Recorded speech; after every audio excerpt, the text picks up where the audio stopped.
کہا گیا. بہرحال یہ تو ایک بنیادی اور کچھ باتیں تھیں.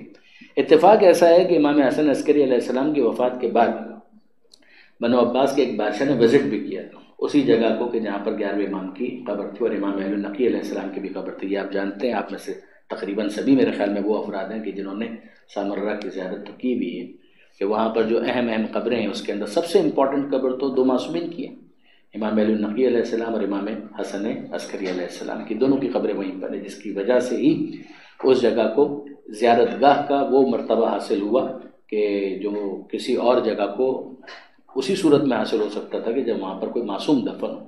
یعنی اگر آپ غور کریں تو سید زادے اور سادات کرام کی بہت سے مقامات ہو سکتے ہیں، لیکن یہ کہ جس جگہ پر معصوم کی خبر ہو تو ظاہر ہے اس کا میچ اور اس کا پیرالل تو کچھ بھی نہیں ہو سکتا.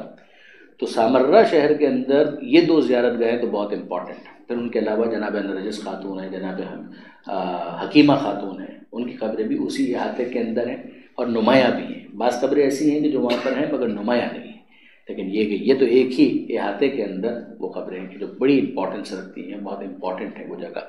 یہ جگہ شیعوں کے حوالے سے اگر آپ دیکھیں تو ہمیشہ تقریباً، میں یہ نہیں کہتا کہ 100%، لیکن تقریباً یہ بہت ہی مظلوم جگہ رہی ہے. جیسا کہ یہاں پر عام طور پہ مومنین کی تعداد کم ہی رہی ہے، یعنی طول تاریخ کے اندر بھی کم ہی ایسے زمانے آئے ہیں کہ شیعہ کوئی ڈومیننس وہاں پر ہو. تو میری توجہ اس وقت تو بالکل بھی نہیں ہے.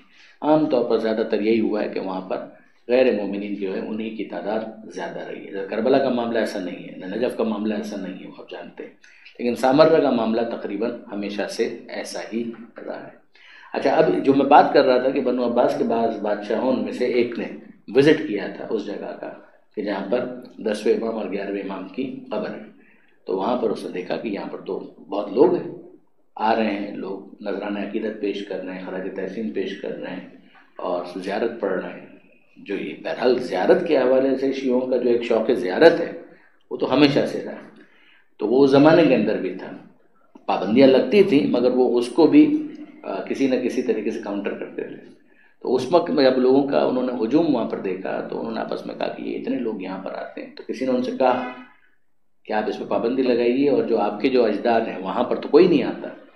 تو وہاں پر ایون جو الفاظ تھے وہ یہ تھے کہ وہاں پر جانوروں کی غلاظت نظر آ رہی تھی، یعنی آرگینک وے کے اندر کوئی پلان نہیں تھا. لیکن یہ کہ بہرحال جب کوئی جگہ جو ہے وہاں پر لوگ ہی نہیں آ رہے تو سیدھی سی بات ہے کہ خونہ خالی رہ دیو میں گیرا، یہ فارسی کا محاورہ ہے، ضرب المثل ہے کہ اگر گھر خالی ہوگا تو بہرحال اس کے اندر کسی نہ کسی دیو نے آ کر قبضہ کر لینا ہے، وہ ہانٹڈ پلیس بن جائے گی. تو وہاں پر جو بھی آئے اور جو بھی کرے. تو وہ ایسی پوزیشن میں تھی کہ لوگوں نے کہا کہ آپ کے اجداد، ان کی قبریں جو ہیں ان کا تو کوئی ہے ہی نہیں آنے والا، اور یہاں پر یہ اہل بیت کی قبریں ہیں، یہاں پر تو آپ دیکھیں لوگوں کا ہجوم ہے اور وہ آ رہے ہیں. اور ایسا بھی نہیں ہے کہ کسی نے اسپانسر کیا ہو، اپنے طور پر لوگ آ رہے ہیں، عقیدت کے ساتھ آ رہے ہیں.